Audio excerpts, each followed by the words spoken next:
For today's cup of coffee, we have another submission by Ale. And this was a dream that he had, but also within this, um, it goes into other legends and stuff. And so I'll go ahead and play the clip that explains his what he had experienced, and then I'll come back and make a commentary on the other things that I discovered. When I was 6, 7, or 8, I can't remember how old I was. I believe I was more like 6 or 7. And that's when I saw the black pig named Licorice.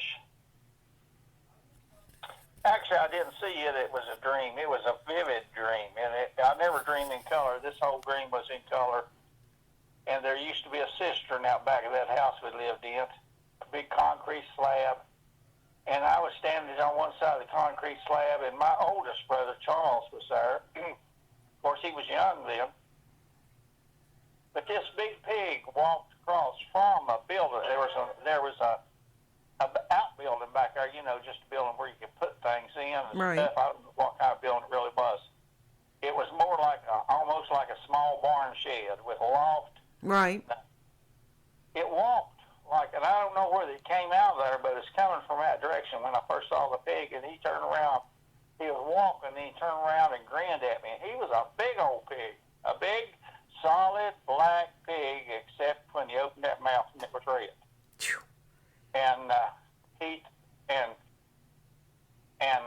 I don't believe he actually said anything, but it was like he said something, but didn't really say it. I don't know, but he did look at me, and he had a mouthful of teeth, and he grinned. And he was walking on all fours like a pig would walk. He was walking on all fours like a Okay. pig would walk, and he was solid black, and he was a big one. And I believe it was Charles put his hand up and whispered in my ear. He said, "That's Licorice. Licorice. His name is Licorice. Don't tell anyone. Don't tell anybody." I was actually thinks his words. And I didn't. I was probably 40-some years old before I told a soul about that. Wow. And it scared me, though. I won't tell you, I was afraid to go to sleep for a long time. I'm sure. And I never did figure out what that meant. It probably meant that you needed to smudge wherever you were staying, is what that meant. In passing, I had told Yates about Elle's dream at some point, and he had said that can actually go in with like the black dogs, and that may have been what it was. I had when I had the adventure with the black dog in the road the other night, and some of the other legends that deal with those. He had said that over in England and around that area and stuff, that a lot of times it's not just dogs, that there are pigs. And so I found that very interesting as far as what Elle had dreamed. And doing a little bit of research, and I will include some of these links there in the description box. And one of them, as far as the mythical black pig, centers in Ireland. And so that was one of the things that said that it's possibly dangerous or evil spirits.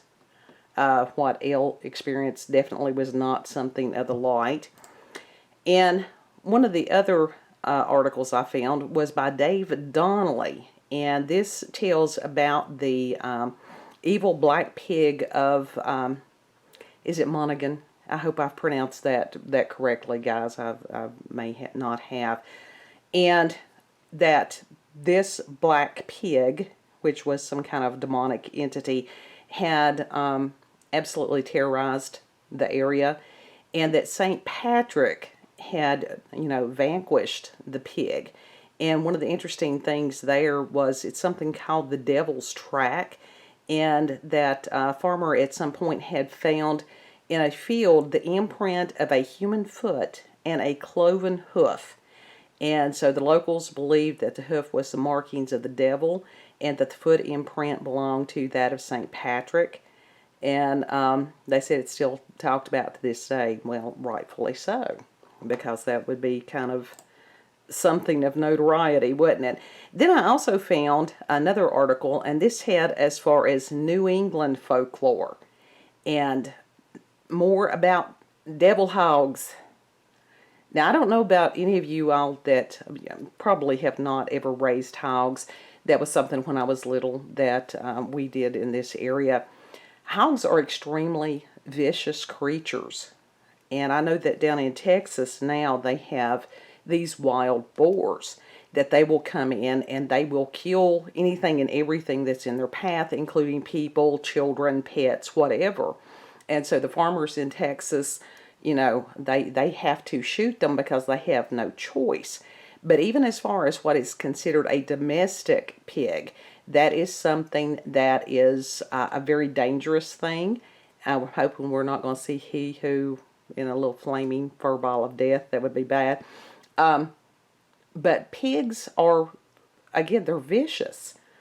And so that was one of the things that when I was little, it's like you don't go near the hog lot. You wouldn't want to go near the hog lot anyhow because the smell is absolutely horrific.